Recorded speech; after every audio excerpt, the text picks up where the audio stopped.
Долгожданная весна пришла в лес. Животные старались пополнить свои популяции, и закон запрещал им мешать, охота в это время года запрещена. Здоровый внедорожник пробирался сквозь лесную чащу. В громоздкой машине было двое крепких, матерых охотников. Они ехали за трофеями, им было неважно, можно или нельзя. В этот раз у них была только одна цель — заполучить голову и шкуру здорового медведя.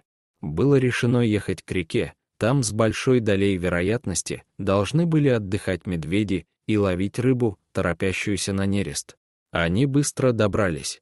На берегу охотники обнаружили множество отпечатков больших медвежьих лап и мелких, по всей видимости, детенышей. Их это не смущало, малец их не интересовал. Где-то рядом с ними на том же берегу послышались шорохи, из-за деревьев показались две бурые мордочки, мама и детеныш. Они не ожидали нападения и не заметили людей. Охотники, не дожидаясь, когда их заметят, начали огонь на поражение.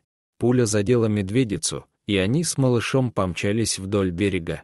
Что же им еще оставалось? Охотники не отставали от них, гоня животных поочередными выстрелами. Наконец мама с детенышем оторвались, но один из охотников успел подстрелить медведице две лапы, заднюю и переднюю. Теперь ей было намного сложнее добыть пищу малышу и в целом передвигаться. Охотники, прекрасно понимая, что нанесли непоправимый урон лесной семье, прекратили погоню и, довольные собой, направились в лагерь, уже празднуя, что завтра достанут желанный трофей.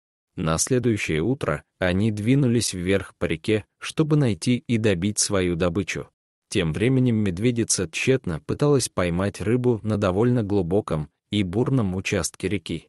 Маленький медвежонок пищал, он был голоден и напуган вчерашним нападением, шарахался от любых лесных звуков. Его маме с трудом давалось двигаться, было очень больно, видимо, пули сильно повредили мышцы и связки.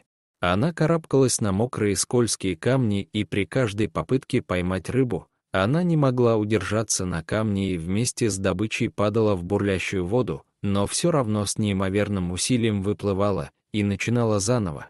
Ей удалось достать немного еды, но вместо того, чтобы поесть, пришлось снова бежать. Охотники выследили раненое животное по каплям крови и заломам веток. Теперь они точно не должны их упустить, и начался огонь. Не найдя никаких больше вариантов спастись, медведи прыгнули в воду, нужно было переплыть, но бушующая река не давала это сделать. Она быстро закружила животных. Последние пули были выпущены. Охотникам ничего не оставалось, кроме как уйти. Они потеряли свой трофей.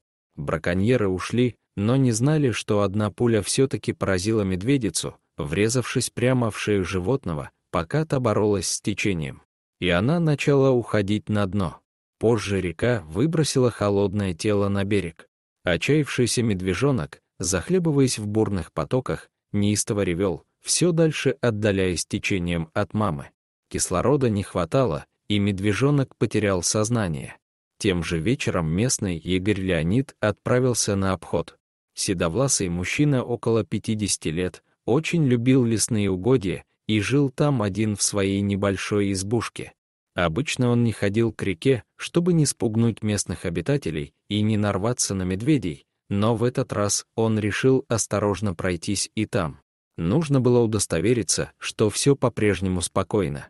Он вышел к тому самому берегу, где первый раз подстрелили животное. Уже засохшая кровь на траве говорила о том, что он что-то упустил. Подняв глаза, старик увидел на деревьях следы от выстрелов и все понял. Здесь побывали охотники. Он пошел тем же маршрутом и, к своему огорчению, обнаружил мертвое тело медведицы. Леонид решил поискать потомство, ведь вокруг кружились и маленькие следы.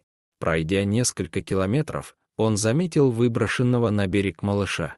Он был жив, но без сознания, видно, пока несся по реке, сильно ударился о камни. Ничего не оставалось, кроме как забрать его домой. Леонид не мог допустить, чтобы медвежонок умер, еще не успев пожить. Он дотащил его до дома, начал выхаживать, пришлось везти лекарства с города. Леонид ждал, когда малец окрепнет, и тогда он выпустит его на волю. Медвежонок быстро восстанавливался, тяжелые травмы головы были практически залечены, к тому времени он подрос и уже мог самостоятельно жить в лесу. За это небольшое время он привязался к Леониду, а тот к нему. Но его тянуло домой в лес, а мужчина понимал, что он сделал все, что мог, и со спокойной душой отпустил медведя. Они распрощались, но ненадолго. Леонид занялся розыском нелегальных охотников, и у него получилось поднять следственное дело и привлечь ведомство охраны природы. Конечно, браконьеры узнали, что происходит, и решили устранить мешавшегося старика. Ведь это была не первая их охота, они нелегально продавали шкуры подстреленных ими животных. Пока Игорь не раздул дело, они решили пробраться к нему и спалить его вместе с домом. Когда ночь накрыла тихий лес, мужчины подобрались к дому, стараясь максимально бесшумно двигаться, а они облили дом бензином, не обошли стороной и газовые баллоны, запасенные впрок. Дом бы просто взлетел на воздух, и все списали бы на халатность старика. Закончив с приготовлениями, они бросили спичку и поспешили убраться оттуда. Дом постепенно начал охватывать огонь. Леонид крепко спал, не чувствуя опасность, но вдруг раздался дикий рев. Огонь уже подступал к газовым баллонам, когда из темноты леса выбежал медведь, устремляясь к горящему дому. Громко рыча, медведь выломал окно, ведущее в спальню к мужчине. Леонид, увидев пламя, прыгнул в окно. Вместе с медведем они бежали прочь от дома, и через несколько минут раздался взрыв, земля будто подскочила. Горящие доски разлетелись фонтаном. Когда Леонид остановился, он смог разглядеть медведя. Это был тот самый медвежонок, но уже подросший статный медведь. Он почуял беду и спас своего друга. Потихоньку Леонид восстановил дом, и теперь он постоянно видит мелькающий в лесном массиве силуэт своего бурого друга. А тех самых браконьеров удалось поймать, когда они приехали на очередную незаконную охоту. Дорогие зрители, если вам понравилось это видео, то ставьте лайк и подписывайтесь на наш канал. До свидания.